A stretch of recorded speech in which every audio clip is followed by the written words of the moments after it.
The morning I got uninvited from our family trip, I was refilling the bird feeder, and the group email thread was already arguing over snack brands. Names Ephraim 67, retired engineer. The coffee had gone cold in my chipped mug, but Naomi's brass key still caught the sun just right. Ever get the feeling your silence paid for more than just peace? Let me know. Have you ever been politely erased? I saw my name missing from the vacation itinerary. That's when I knew they had decided this summer I wasn't welcome. The email was brief, well-structured, polite, in all the ways that told you someone had spent time making it feel impersonal. Lodging details, travel routes, children's meal preferences sorted neatly into bullet points. There were 8 names on the list, 9 if you counted little Micah's scribble as a separate entity. Mine wasn't one of them. I read it twice. The second time I searched for excuses, maybe it was an early draft. Maybe they'd follow up. Then I noticed the tow field. No CC to me, no blind copy. I had been forwarded the thread by accident, the kind you only make when you forget you've excluded someone on purpose. Thatcher signed off bestie, not dad. I let the laptop lid close slowly, as if slamming it would give them a reason to say I overreacted. The mug of coffee beside me had cooled into a sour pool rimmed with specks of silt. I didn't drink it. I just watched the dust motes float across the sunlight slicing through the blinds. The silence in the house clung to the walls still and sticky. Rockland, Maine was always quiet in the summer. Sleepy Rhodes boats bobbing at the dock, paper-thin air that carried the smell of pine and ocean in equal parts. The house I lived in was the same one I'd paid off with my second retirement check, a place of beams and squeaks and oil-stained tools that Naomi used to call his cathedral. Her voice still echoed in the way the stairs creaked. The walls hadn't forgotten her tone. Beside the kitchen window, the wooden key rack held just one key now. The others had been lost, given away, replaced. But this one thick brass, etched with Naomi's initials, NLM, still hung there swaying faintly when I passed. I ran my thumb along its edge. It had warmed in the sun. I pressed it into my palm. Thatcher's omission could have been an accident, or just as likely a move long considered. Since Naomi died, we'd become shapes to one another, outlines filled in with assumption. I was the man who paid the taxes, checked the roof, showed up on birthdays, and left before the candles were blown.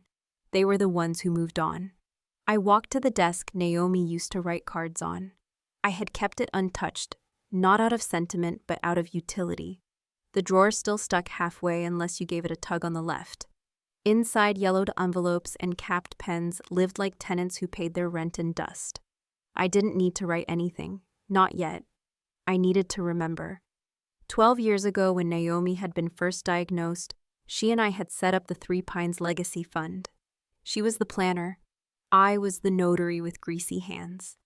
We folded everything into a trust, not because we didn't trust the kids, but because Naomi said, one day someone will forget who built this house. The fund will remember. The file drawer in the hallway groaned as I pulled it open. Third folder from the back, faded green thick with amendments. Three Pines Legacy Fund. But before I opened it, I reached for the phone.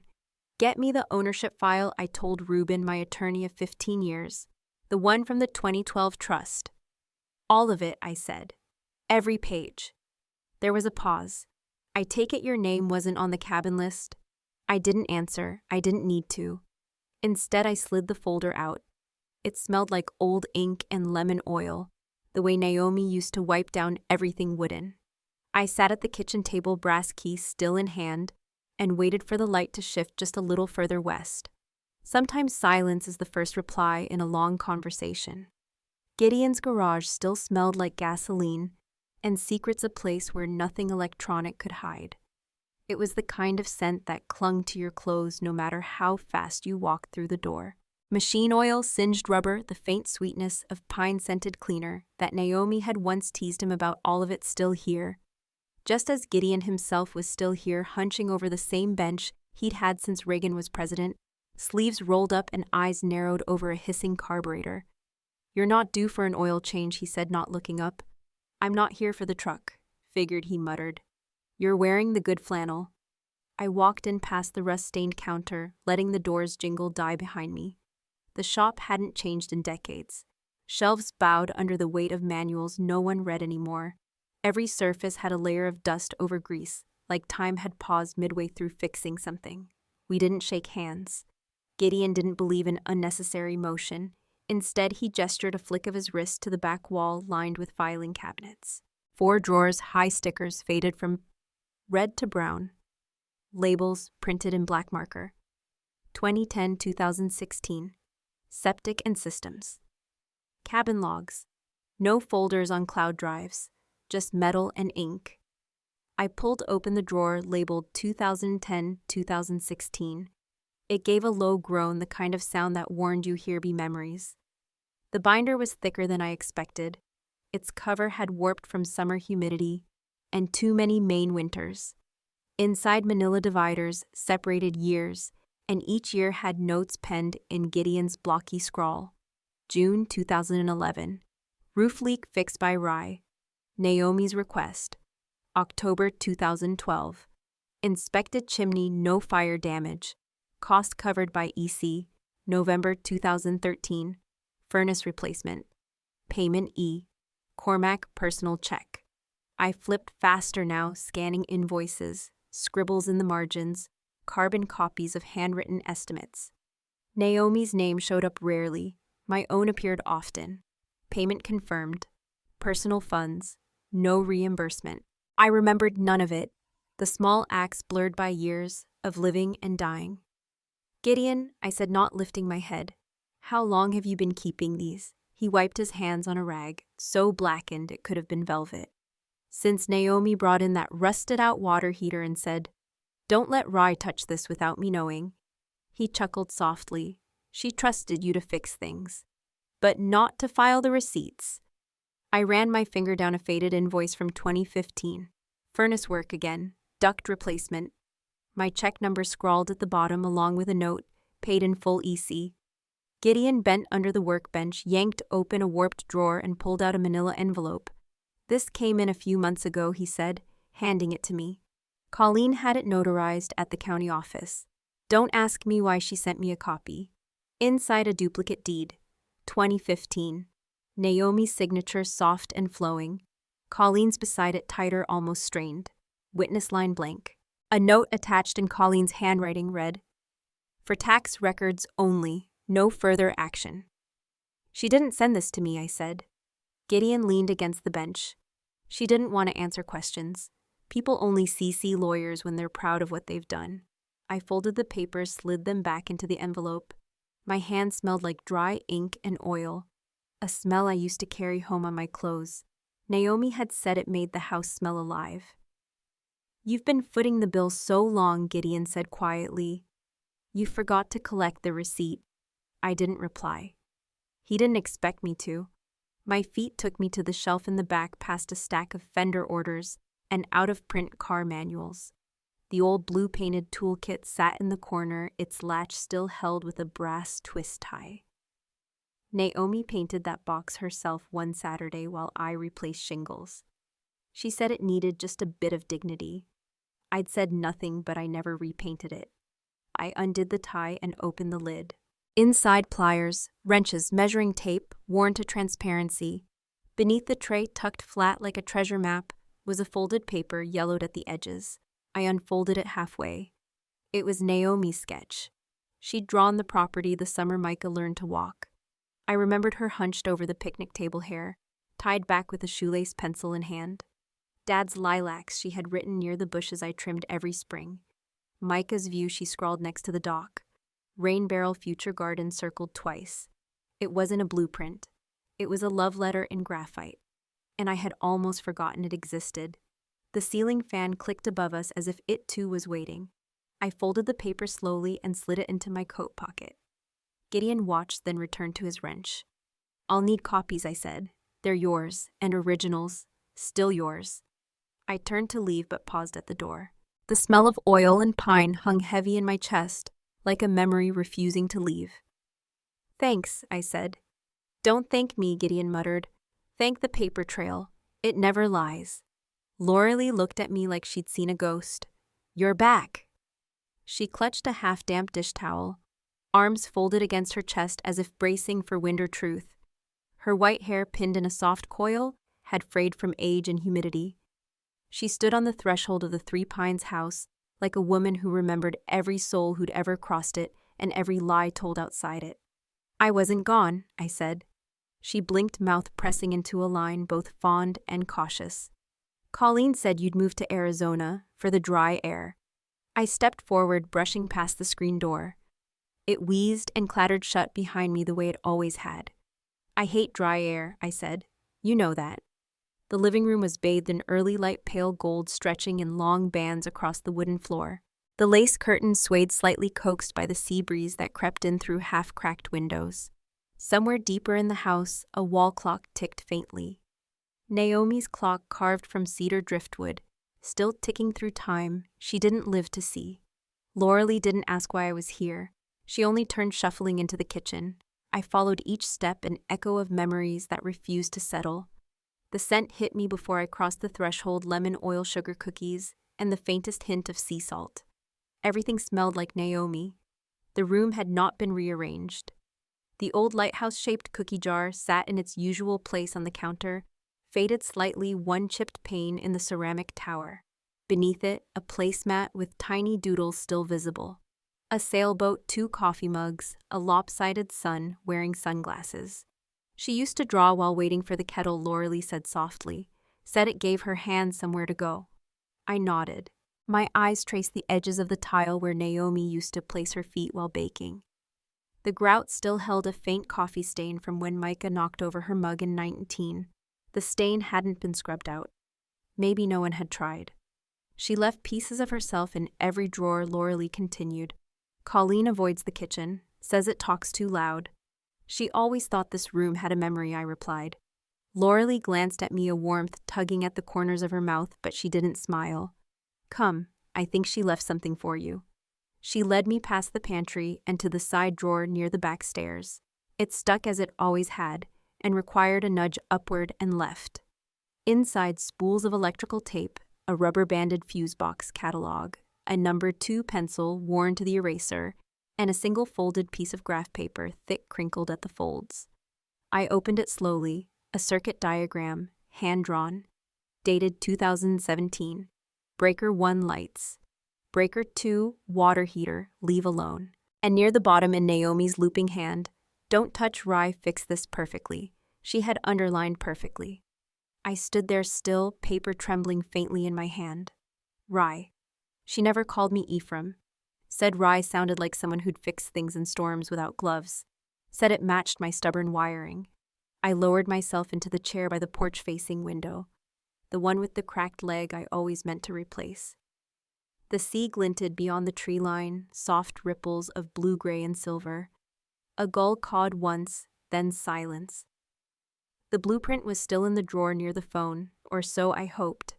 Lauralee had already vanished down the hallway, letting me be with what remained. I reached into the cabinet and pulled out a large envelope.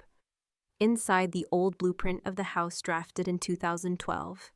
Naomi's name in that same confident cursive, underscored with a flourish. Beside it, Ephraim Cormack.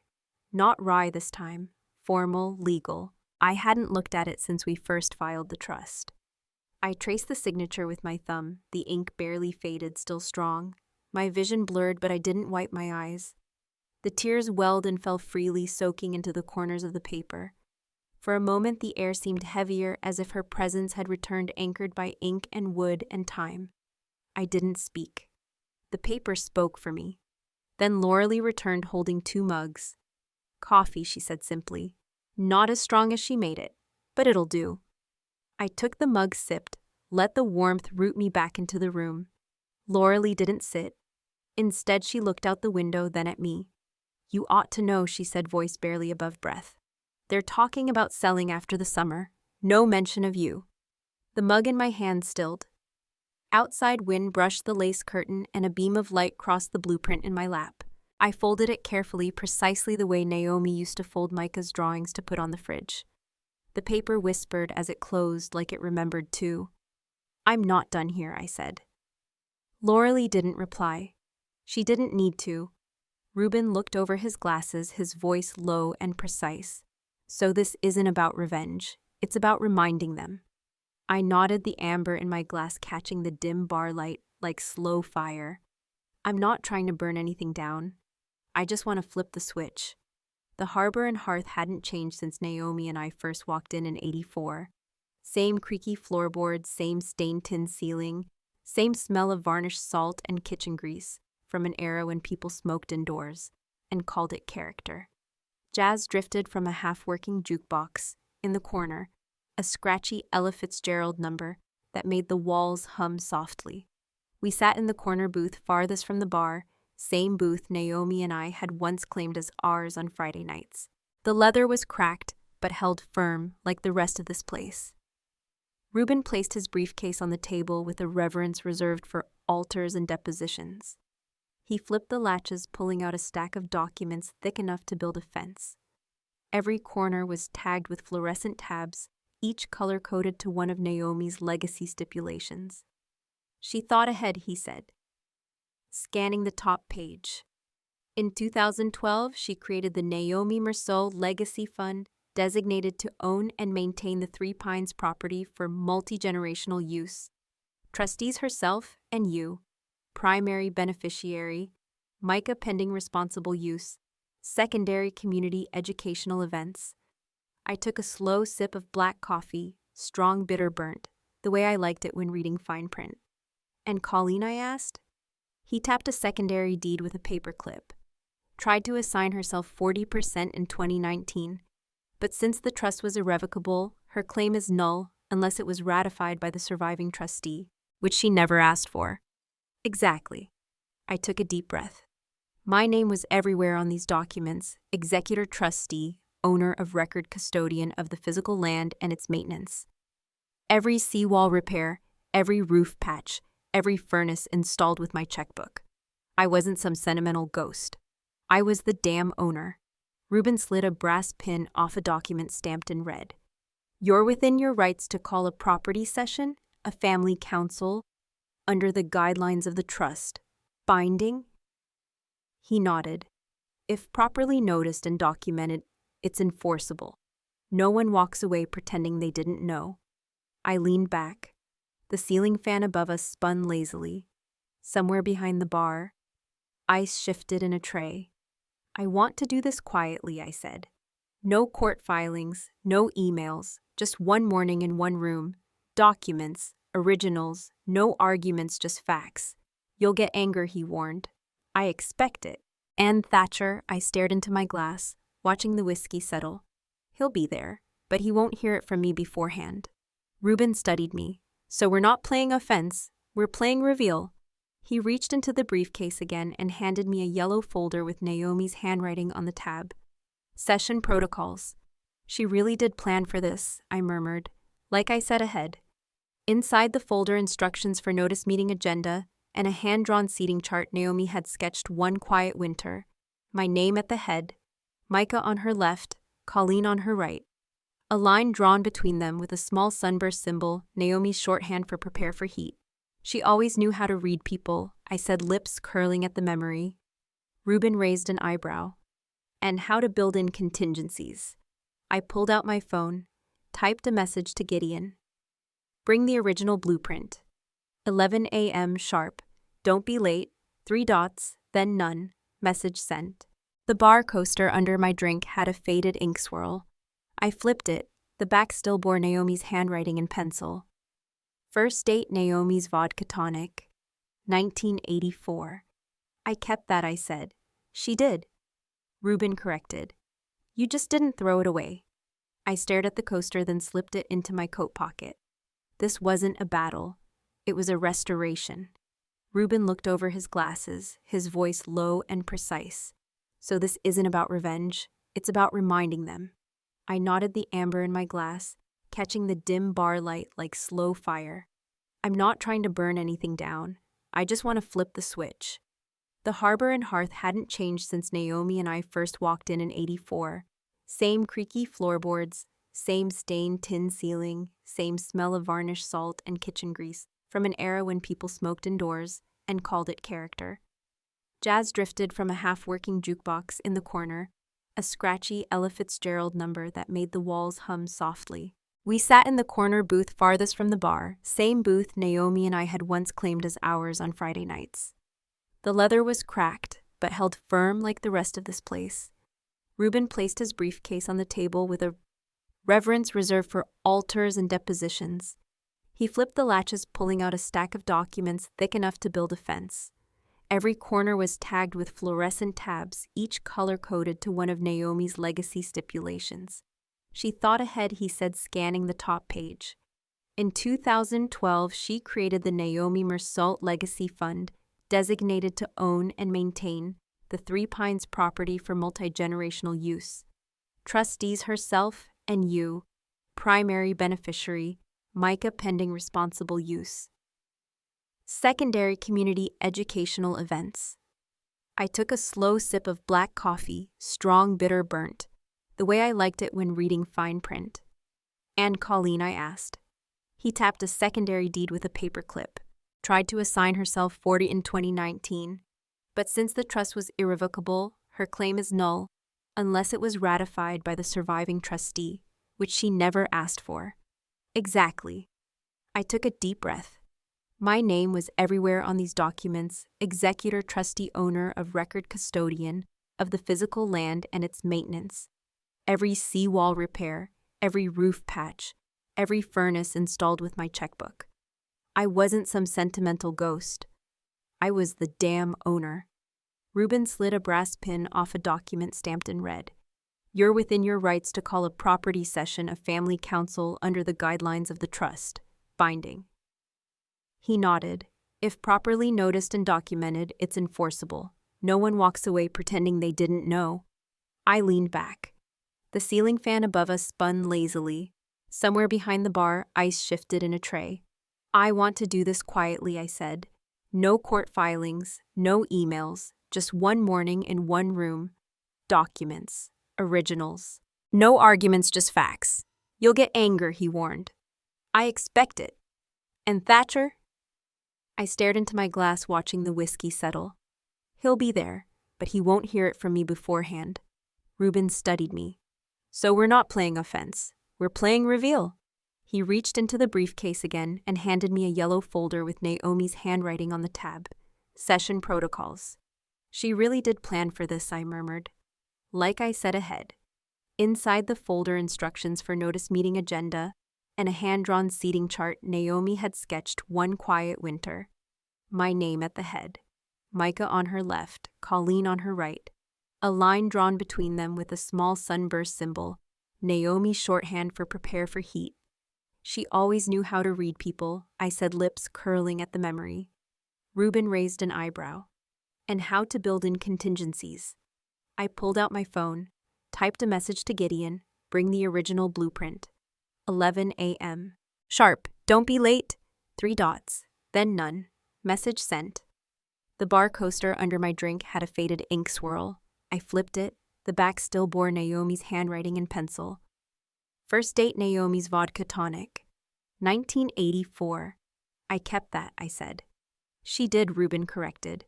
You just didn't throw it away. I stared at the coaster, then slipped it into my coat pocket. This wasn't a battle. It was a restoration.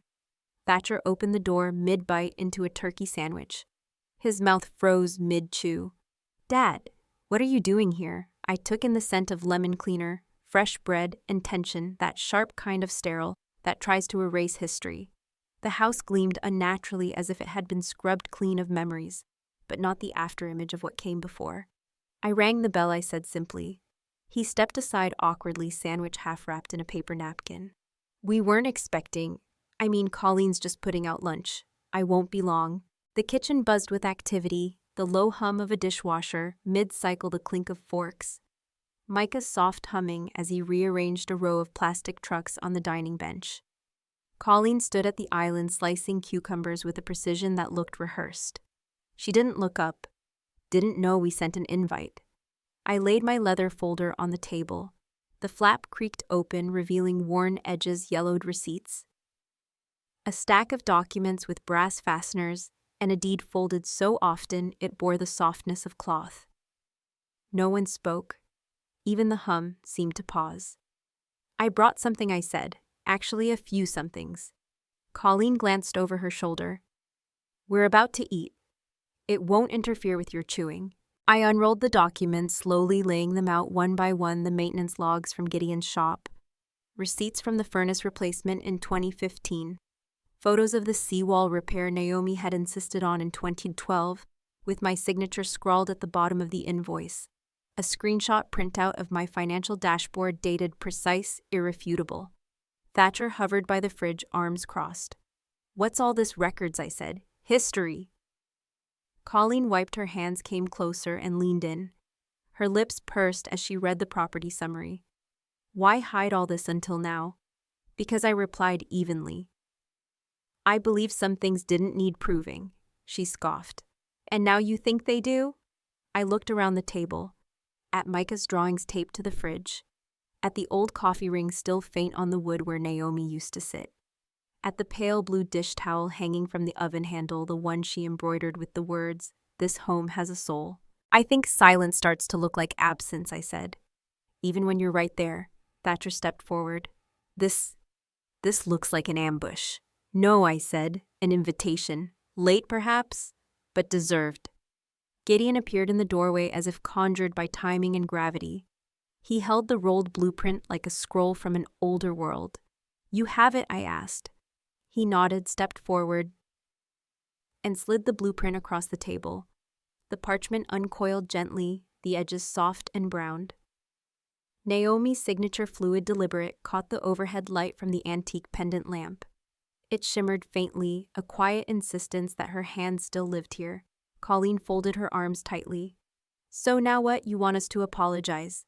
Rewrite everything. I want nothing from you, I said. But the house deserves truth. And so does Micah.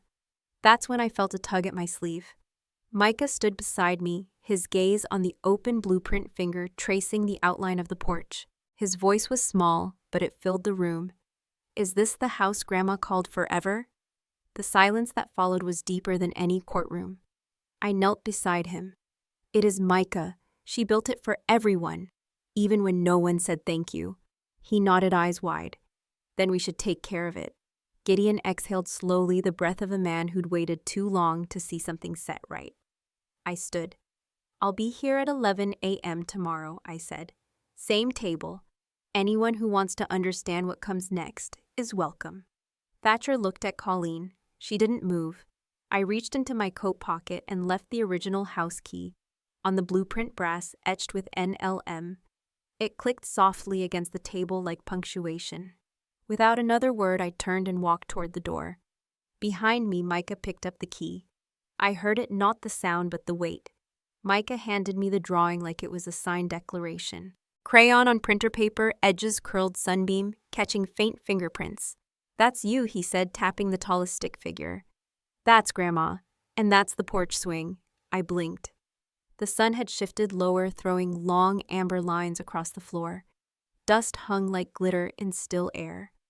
The stick house in the drawing was unmistakable, the same window panes, the crooked chimney, the outline of the porch swing that groaned on quiet evenings. Naomi had always insisted it face west. That way, she said, you can see the sun leaving without bitterness. Micah looked up at me, eyes open in that honest way only children maintain past heartbreak. It's good, I said, voice a little too rough.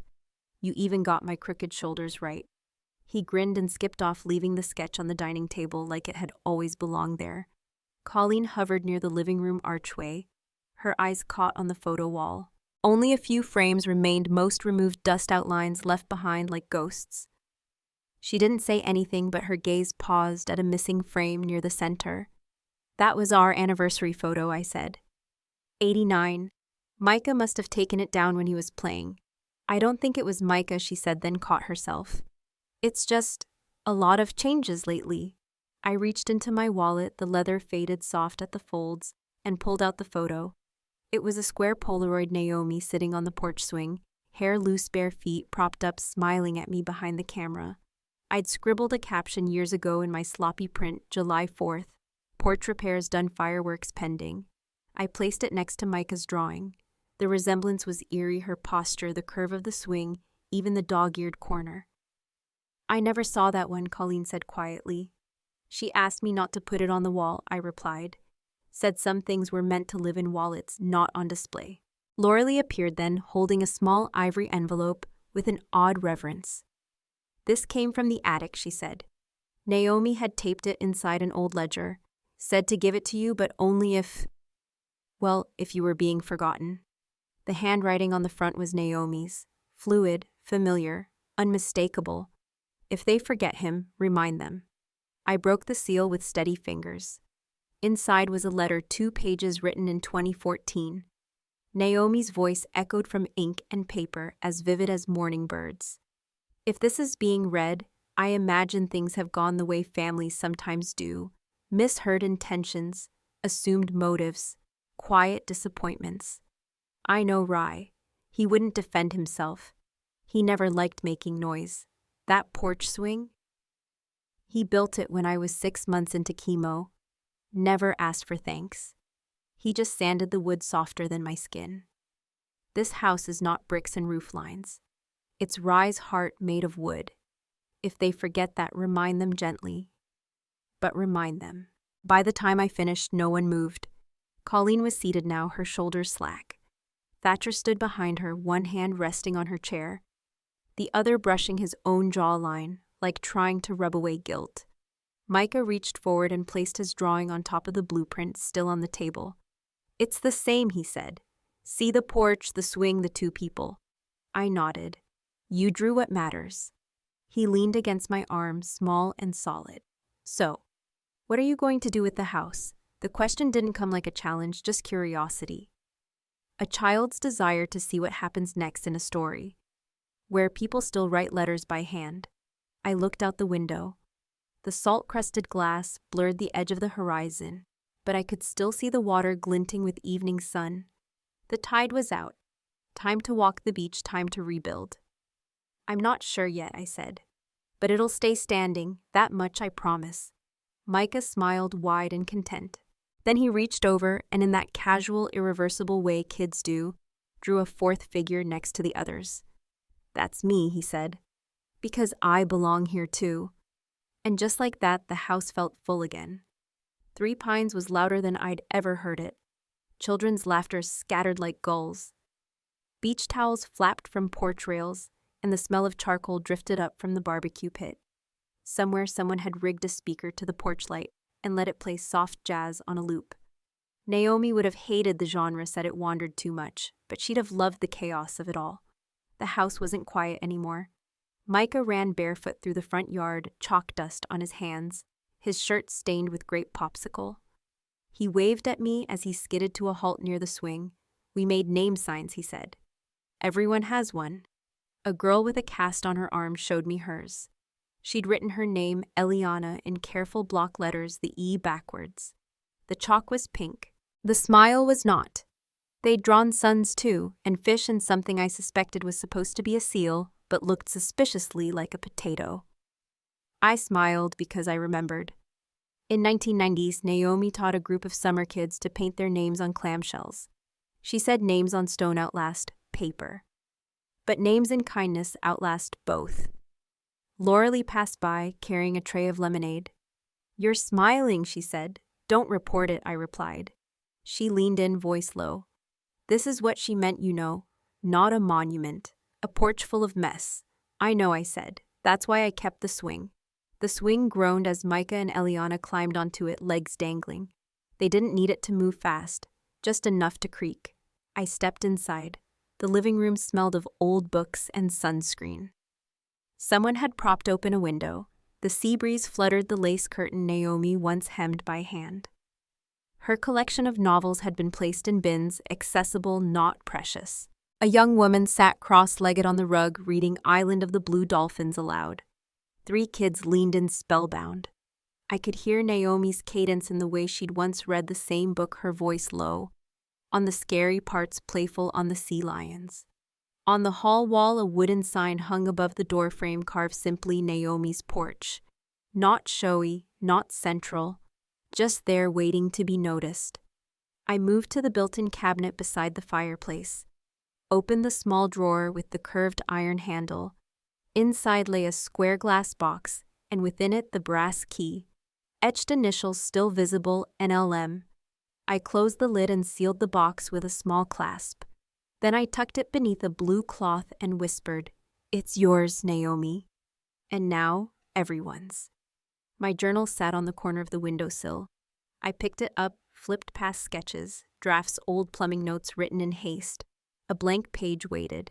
I took the pen, same one from the kitchen, same ink, and wrote, "I was never building for me. I was building for return." I folded the journal closed. Outside the porch buzzed laughter splashes, the screech of a child discovering seaweed for the first time. Thatcher stood near the gate, arms crossed, nodding faintly as Gideon showed a group of teenagers how to secure the canoe straps. Colleen beside him handed out tote bags, labeled Naomi Summer Program. None of them tried to control the scene. They simply let it move around them. Micah caught sight of me, ran over, grabbed my hand. "Come on," he said, tugging. "You said we'd touch the water." We walked down the bluff path, feet crunching gravel, sun high but not punishing. At the shore, waves licked the sand in rhythm. I stepped forward, shoes still on, letting the surf rush up and over my soles. The shock of cold shot straight through, but I didn't flinch. The tide had no agenda. It rose because it always had. Micah joined me, his toes digging in. "Are you going to say something?" "No," I said after a beat. "I think I've said enough." He nodded as if that made perfect sense. I looked at the horizon, endless, indifferent, beautiful. "You were right, Naomi," I whispered. I never needed to speak loudly. The water came again, higher this time, and we let it come. The porch swing creaked behind me, carrying the laughter of strangers, who now called this place a memory in the making. The brass key, once gripped in silence, rested quietly under glass. Not lost, just passed forward. I used to think legacy was something you had to fight for. But maybe it's what you're willing to let go of so others can find their way home. Sometimes the quietest decisions turn out to be the most enduring. Have you ever held on to something so long, only to realize it was meant to be shared? If this story reminded you of a moment like that, I'd be honored to hear it in the comments. And if you'd like more stories like this, feel free to follow along.